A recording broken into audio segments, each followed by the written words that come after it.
सीखे ध्यान सपनों की उड़ान। प्यारे बच्चों, कैसे हैं आप सब? आज मैं आपको हम सब के सबसे नटखट भगवान की जन्म की कहानी सुनाऊंगी। जन्माष्टमी, जिसे कृष्ण जन्माष्टमी या गोकुल अष्टमी के रूप में भी जाना जाता है, भारत में एक प्रमुख हिंदू त्योहार है और भगवान कृष्ण के जन्म का जश्न मनाते हैं।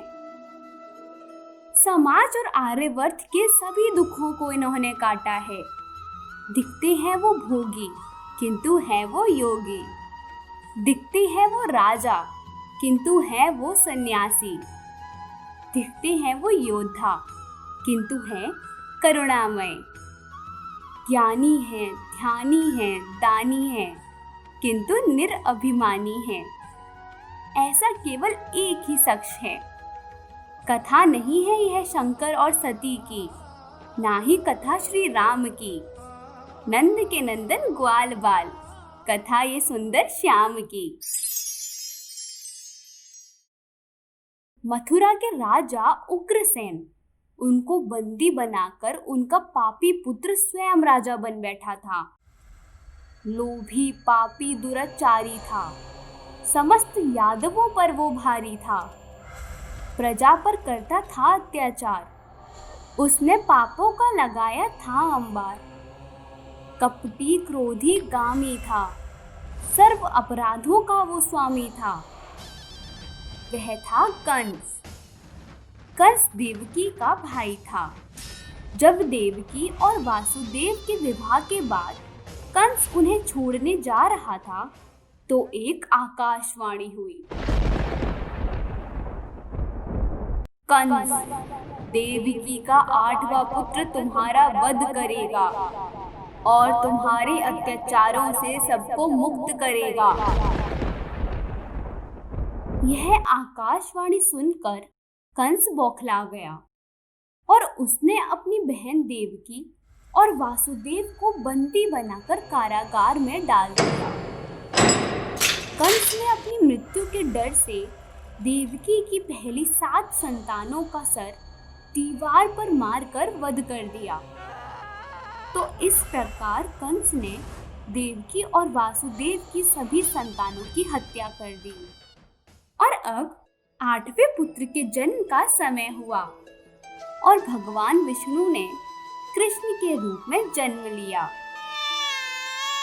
देवकी और वासुदेव के माध्यम से सबको धर्म और शांति का प्रसाद प्राप्त हुआ। जिस रात कृष्ण का जन्म हुआ, उस रात यमुना में बाढ़ आई हुई थी। लेकिन वासुदेव ने तय किया कि वह कृष्ण को कुछ नहीं होने देंगे और वह कृष्ण को लेकर उनके मित्र नंद के घर के लिए निकल गए।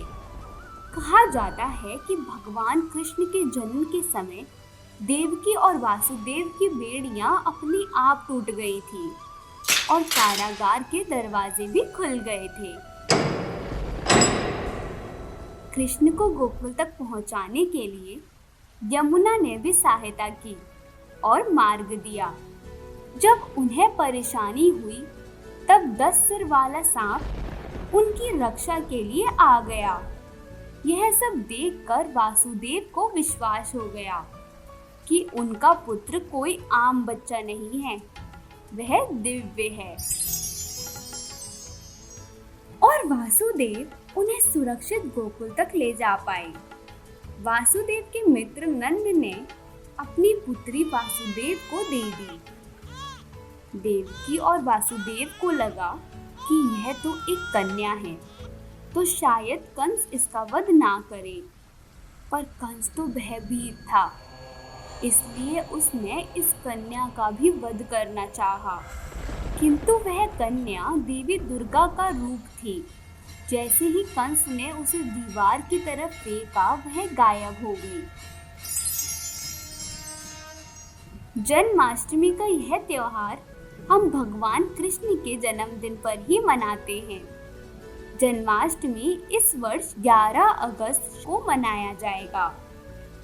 कृष्ण प्रेम, कोमलता और करुणा के देवता हैं। हिंदू पौराणिक कथाओं में उन्हें एक मस्खरा, एक सज्जन प्रेमी, एक सार्वभौमिक सर्वोच्च और बच्चे की तरह भगवान के रूप में चरित्र किया गया है। भगवान कृष्ण के जीवन की कथा और कहानियों को कृष्ण लीला कहा जाता है। कृष्ण भगवान के कई सारे नाम हैं। माखन चोर, मुरली मनोहर, मोर मुकुटधारी, कृष्ण, कान्हा, लड्डू गोपाल और न जाने क्या क्या।